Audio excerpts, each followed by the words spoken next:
Welcome back, guys, to another video here on the channel. Today we're going to be doing a little bit different of a video. We're just going to try it out and see how things work out doing some different style videos on the channel. So today's not going to be super duper special. We're just going to be doing some rat cleaning. We're going to be doing some snake cleaning. So we're going to pull some snakes out, tend to them, and you get to see a whole bunch of stuff that goes on here all in the facility. So let's go ahead and get on to it and we'll get started. The very first thing I gotta do is get these rats cleaned out. So we'll switch over here and I might talk to you for a few minutes and we'll skip on through to other things as well. I don't wanna view all the boring stuff too. We get some of the cooler stuff, looking at some of the snakes too. So here we go. So I don't know if a lot of you guys know, I breed my own mice and rats here on the channel. These are my setups that I've gotten here. These were given to me by a very good friend, my friend Craig. They also do their YouTube videos. I'll put their link down in the description and in the video up here. So I keep all my mice and rats that I breed over here on the right side. And these are pretty much the grow out bins on the left for the ones that I want to get a little bit bigger before I feed them off to my snakes, and also freeze them as well. I'm going to be looking into trying to distribute these things globally or worldwide. Maybe we can start doing some like rodent pro type stuff. I don't want to be a competitor to them, but I want to make some more extra money here on the side and maybe expand out this project as well this year coming up, because we got a lot of stuff we want to do in 2025. We got a new year, new channel, new us. Everything's going to be different. So it's all good that we're going to be starting over in January, doing some different things on the channel. So let's go ahead and get started. We'll clean out some of these. Ain't gonna be nothing too labor intensive because like I said, I already cleaned out half of them. We just gotta get these guys here. Let me find some scissors and grab unst spruce here, and we can dive on in.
All right, so moving on, we gotta get some snake care done and we gotta clean some of these snake cages out and give everybody some fresh water.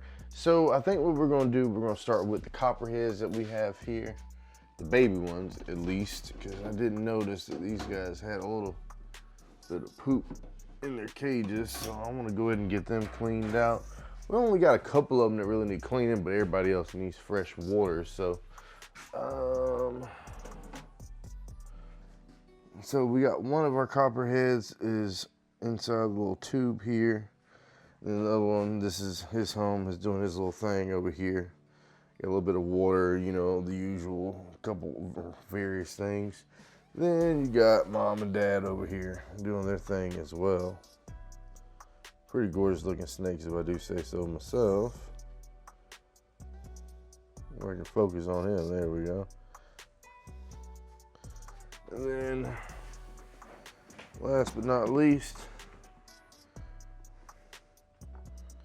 we got El Numero Uno I'm working with here today.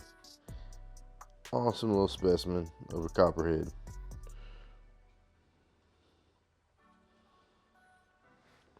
So let me get this poop cleaned out. We'll get them back in. Keep going. All right, so we got all the spicy meatballs cleaned out of the enclosure here, and now we just got to get him put back inside. We get him back under his heat lamp and everything. And I decided to go ahead and clean out the substrate, at least on this one, because it's a little small and it only took him 20 seconds. And he would always do good with some new clean substrate, new clean environment. So I'm always fine and dandy with that. So as always, we got to be careful. Make sure we stay away from the snake. And he's gonna try to scoop him up here with our snake hook. And gently coax him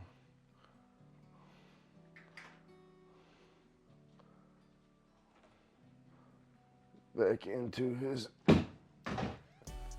enclosure. So let's move on to the other one here, and you guys can check him out. We gotta move some stuff around in here anyway. Might change out her substrate as well. I keep saying this one's a her for some reason. I don't know why, but you can tell, working with venomous snakes, always have your snake tools and stuff ready. Which I have some, I like these 3-foot long feeding tongs here, used for a lot of different stuff like this. And this one is going through shed. I'll try to get you guys a good close up of this one here in a minute.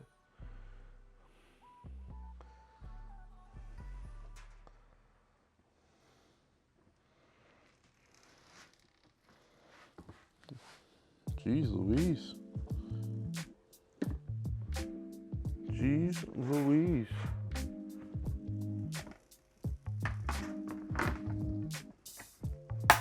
Lock him up, her, I should say. And another weird thing about copperheads is their smell. A lot of times when you start messing with them and things, they put off a real peculiar musking smell, which is kind of odd to me because a lot of people say it smells like cucumbers. That's what a lot of people get the idea from. Looks like there's an old mouse in here, so that's not bueno.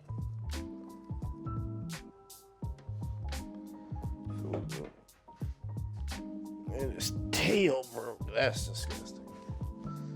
So let's get that out of there. Get this thing cleaned up, get him some fresh water, and then we'll be done with this one.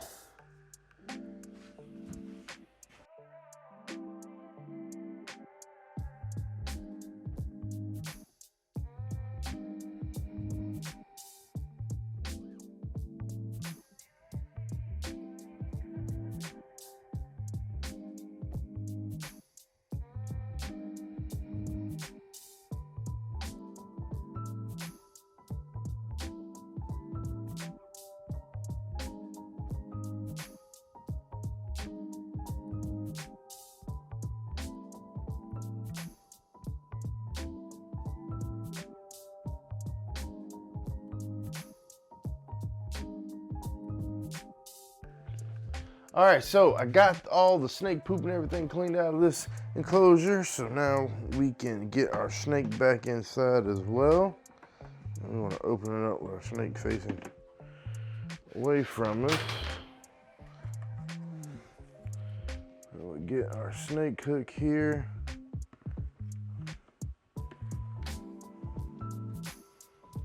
And we will just coax her or him back into the enclosure just like so.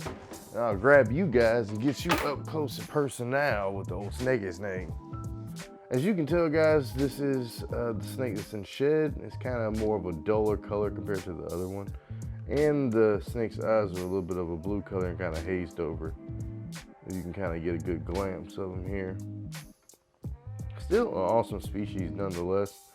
Hope you guys enjoyed the little time lapse with the introduction with all the snakes and everything, a little bit of biography about them. Like I said, trying to do something different here. awesome snakes. But we got to keep moving and get this moving on to the next one that we need to get some fresh agua. The most is the water moccasin. So we got to get him out of the enclosure and get him some fresh water put in there, because he is known to poop inside of there and make a huge mess. So I definitely like to try to clean his enclosure like maybe once or twice a week, just depending. So if you ever think about getting a water moccasin, that's something that I would tell you to be on the lookout for, because they poop and pee a lot.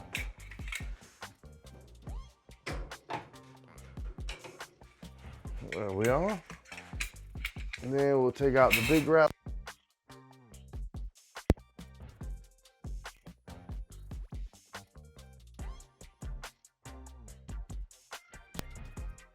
Snakes. All right, so make sure we got all our stuff ready to go. So when we get our snake out, we can get him where he needs to be at fairly quickly.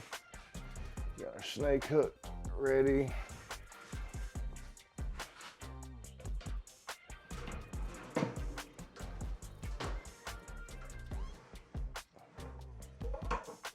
Then we can open it up without having our hand all close, because he is poised and ready. Looks like he's got some in his water bowl. Come on, you nasty snake.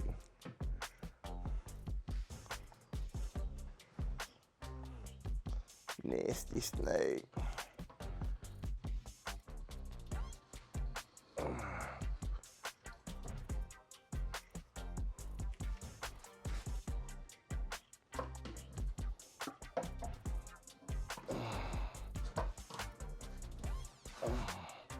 All right, guys, that is the water moccasin. This is Frankie, aka Sniper the Pit Viper. Awesome species of snake, and I love him to death. I've raised this little guy since he was a baby snake. Not all water moccasin is calm and relaxed as this one is, because I've raised this one for a very, very long time, captive born and bred. But you know, always got to be careful, because he still is a very dangerous snake and can hurt / kill you.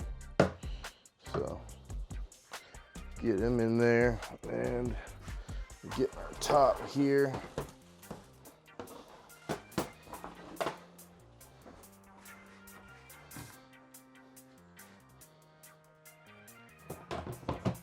And you're good to go, just like that. And then put something on top just for good measure. So let me get all this stuff cleaned out with him, and then we'll be done with that as well. But enjoy the next description.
All right, so we are all done cleaning out Mr. Water Moccasин's cage here. We got it all spiffed up and put some little extra greenery in here, and now we can get ready to put him back into his enclosure. Generally, you always want to open your venomous snake holding receptacles with your snake tool, because you never know where they could be popping out at. And he's one of them, he likes to be at the top of the rim here, which he is, as he's popping out as we speak.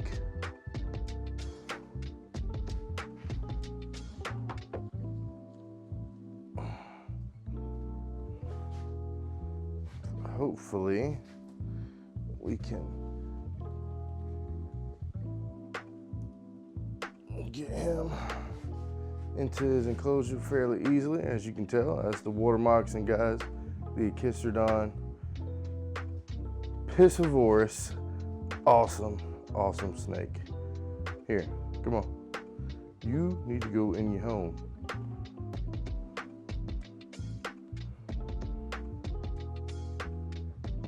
Sometimes it just takes a little minute to kind of get him to bow his head in there.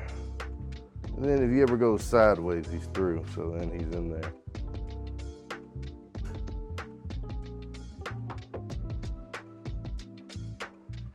Come on, get your tail in there.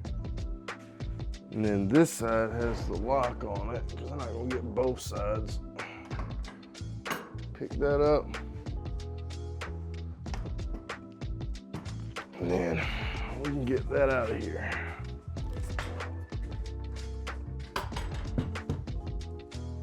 Cool. Now we for sure need the snake hook. And to be careful here, make sure we have our snake hook lid available, and then we're going to give our friend here a soak for a few minutes, which is always good for him, I feel like.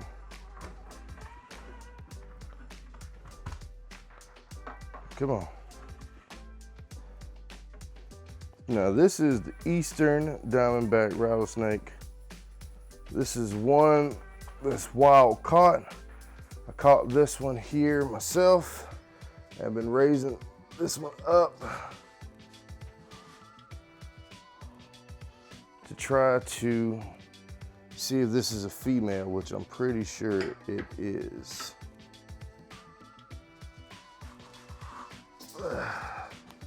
Okay, so for me to be able to safely handle this snake, I need to rearrange it so that I can better handle it here. All right, so guys, Eastern Diamondback Rattlesnake, one of the world's largest rattlesnake species here. Sorry, I didn't realize the camera was turned over here. Pretty docile one once you get him out of the enclosure. It's not rattling its tail. Super special one, because this one has a different coloration on the end of its tail. I really like that. Ginormous one. It could be a little bit bigger, in my opinion, weight-wise, but we're doing good to get him fed up. Huge rattle on him, though. So, not one rattle at all. I'm pretty happy. Freaking huge rattlesnake. Might be a male. We just haven't had time to probe them. I do have the probing stuff already here and ready, but I just don't have the time to sit down and probe them. I need a second person here to be able to do that, if you want my honest opinion. But here we go. With a little bit of a scientific description, and we'll go ahead and get this enclosure cleaned out, so I hope you guys enjoy it.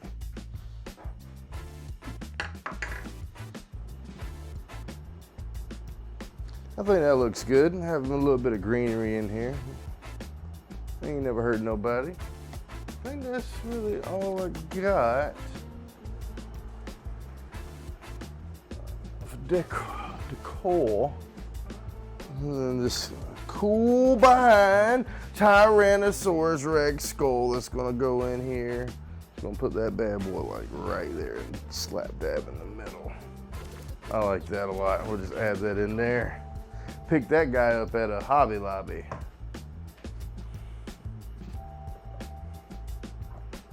All So been soaking for like 10-15 minutes. Good stuff. All right, friend. Now if I get you out, I swear I'm not here to hurt you or anything.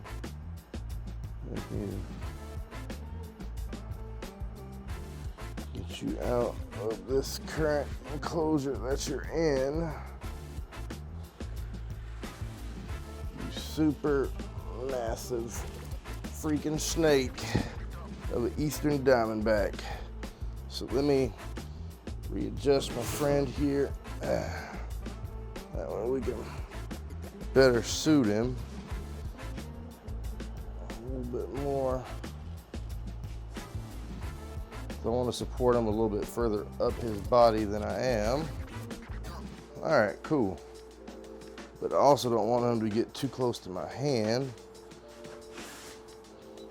So I got to readjust as well.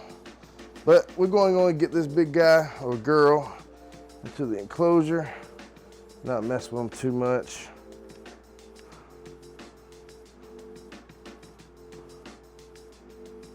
Super big rattles.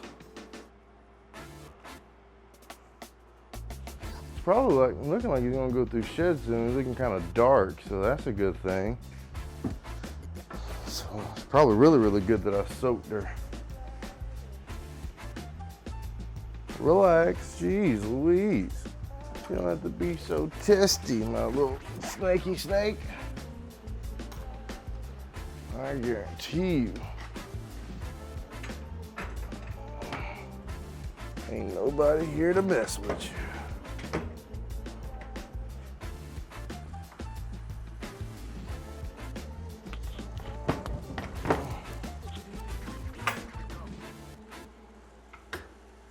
Fits on perfect, locked and secured. Good to go. And I'm happy with that. So appreciate you guys hanging out with us on this video. Make sure you stay tuned for more awesome videos like this. And we're gonna call it a day.